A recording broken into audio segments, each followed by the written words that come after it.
उपन्यासकार मेरा अनन्य मित्र सबिन प्रियासनज्यू, पुस्तकका समीक्षकज्यू, नेपाल पत्रकार महासंघका निवर्तमान अध्यक्षज्यू, यस पुस्तकालयका सल्लाहकारज्यू, राप्ती साहित्य परिषदका अध्यक्षज्यू, विभिन्न सामाजिक संस्थाहरूबाट, राजनीतिक संस्थाहरूबाट, साहित्यिक संस्थाहरूबाट यहाँ उपस्थित हुनुभएका सम्पूर्ण आदरणीय मित्रहरू, हामी लगभग 12 बजेदेखि कार्यक्रम सुरु गरेका छौँ।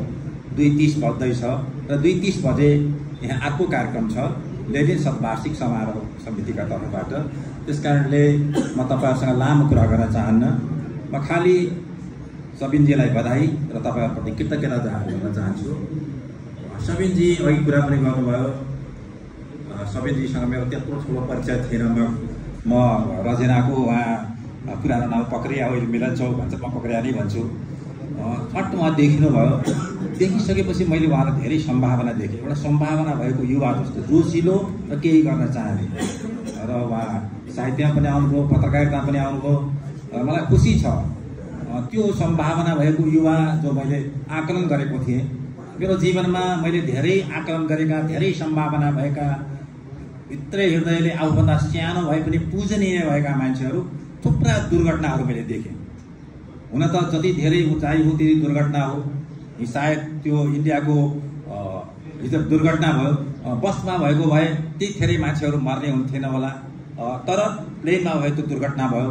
किन म सबिनजीसँग, सबिनजीले बेला मौकामा भन्नुहुन्छ, सुशील सरले म मात्रै होइन, उहाँले मलाई स्नेह गरेर भन्नुभयो, पत्रकारितामा ल्याउनका लागि प्रेरित गर्नुभयो।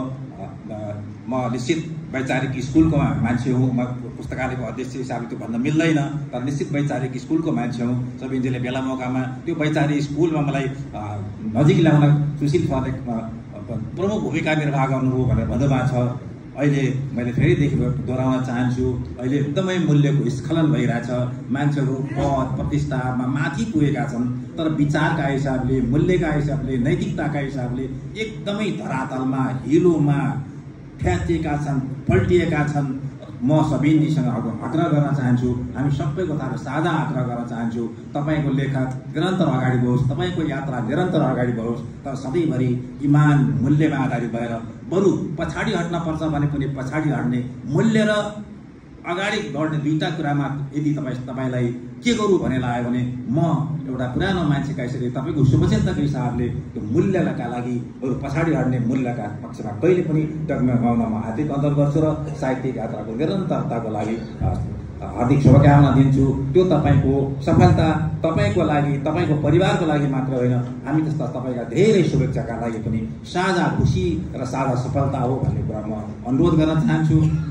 यति भन्दै फेरि तपाईँहरूलाई उपस्थितिका लागि म हार्दिक धन्यवाद दिन चाहन्छु। सर्वोदय पुस्तकालयले पठन साहित्यिक विकासमा निरन्तर रूपमा लागिरहेछ। हामीले अब अघिल्लो कार्यक्रम पनि भनेको त्यही कुरामा फेरि दोहोऱ्याउन चाहन्न। म सूर्य विषीजीलाई हार्दिक धन्यवाद दिन चाहन्छु। हामी अध्ययन मञ्च पुस्तकालयकै अग्रसतामा गठन भयो, त्योभन्दा अगाडि हाम्रो विपिनजीले पनि आफ्नो तर्फबाट प्रयास गर्नुभएको थियो। सूर्यजी फेरि पुनर्गठन भए सूर्यजी हुनुहुन्छ।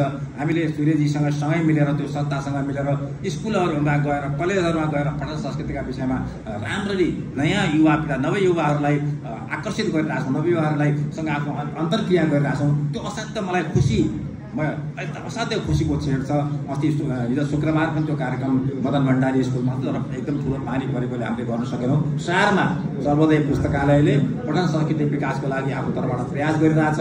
हामीले राप्तीको साहित्यलाई विशेष महत्त्व दिएर राप्ती कर्नर भनेर राप्तीका साहित्यकारहरूको छुट्टै हामीले छुट्टै एउटा कुनाको रूपमा छुट्याएका, छुट्टै ठाउँ छुट्याएका छौँ। त्यसलाई विकास गरेर हामीले भोलि लुम्बिनी स्तरमा बनाउँछौँ। भोलि राप्तीका सन्दर्भमा, लुम्बिनीका सन्दर्भमा अध्ययन अनुसन्धान गर्न थाल्यो भने त्यो अध्ययन अनुसन्धानको थलो सर्वोदय पुस्तकालय हुनेछ र यहाँ हुने साहित्य सम्बन्धी, कला, साहित्य, संस्कृति सम्बन्धी सम्पूर्ण कार्यक्रमका लागि सर्वोदय पुस्तकालयको हल सधैँभरि निःशुल्क रूपमा तपाईँ दिने भन्ने कुरा हाम्रो कार्य समितिले बाहिर गरेको छ। साथसाथै तपाईँ अहिले के छ भने पुस्तकको ISBN नम्बर लिन काठमाडौँ जानुपर्ने स्थिति छ।